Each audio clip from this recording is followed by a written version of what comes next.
How's it going, everyone? This is Tom. Today I've got a very exciting video for you. As I'm sure many of you are aware, the Galaxy S4 has just been released pretty much worldwide now. So I thought that we would do a quick Samsung Galaxy S4 versus iPhone 5 gaming comparison and kind of just speed test kind of sort of thing. The Samsung Galaxy S4 clips were all provided by Dave over at the Gadget Book, so definitely check out his channel. He has a fantastic tech channel here on YouTube. I will link his Samsung Galaxy S4 unboxing, so you can go and check that out and maybe subscribe to him. The first game that we're demoing here is Asphalt 7. This is quite a highly intensive, highly graphical racing game for both iOS and Android. Obviously, you're going to need a game that is available for both platforms to draw a valid comparison.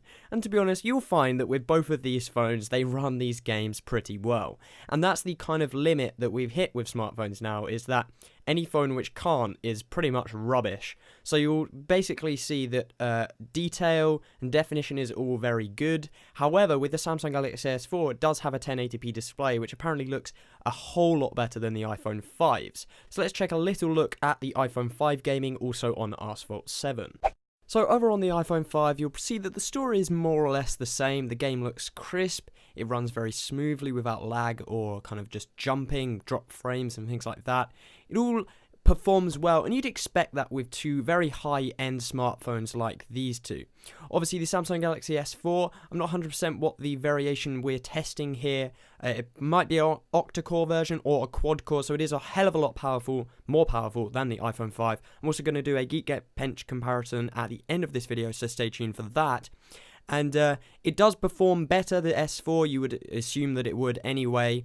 However, the iPhone 5 is definitely no slouch when it comes to gaming and manages games like Asphalt 7 with no problem whatsoever.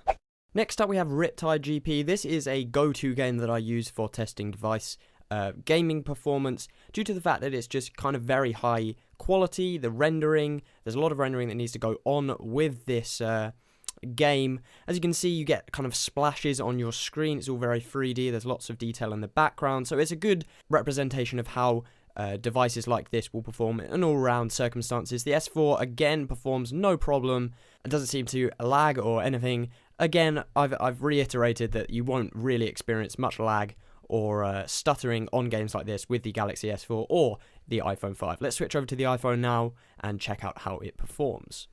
Back on the iPhone now, and as I'm sure you guessed, yes, it is performing perfectly fine with Riptide GP. Now, this has to do with the optimization that Apple use on their operating system compared to Android. iOS famously doesn't need as much power to drive it as Android does. However, credit where credit is due, Samsung and Apple have both done a fantastic job with gaming optimization on their devices. So I thought that we would just do a quick Geekbench comparison to give you an overview of the benchmarks, and let's jump into that. Okay, so we'll start with the iPhone, as I'm sure you'll be a little bit shocked about how underperformed the iPhone does against the S4. So the iPhone scores 1,657, which is a respectable score, especially as the fact this is running a dual-core processor. This is Apple's A6 processor, I believe. Not 100% on that, I need to check up. However, the S4, if we just flick to that now, clocks an absolutely humongous score of 3,201, which is almost double. That's absolutely incredible. So a very powerful phone. So I hope you enjoyed this video. Definitely check out Dave's channel. That link will be down below in the description. If you did, leave a comment on what phone you'll be getting out of these two, and I'll catch you all in the next one.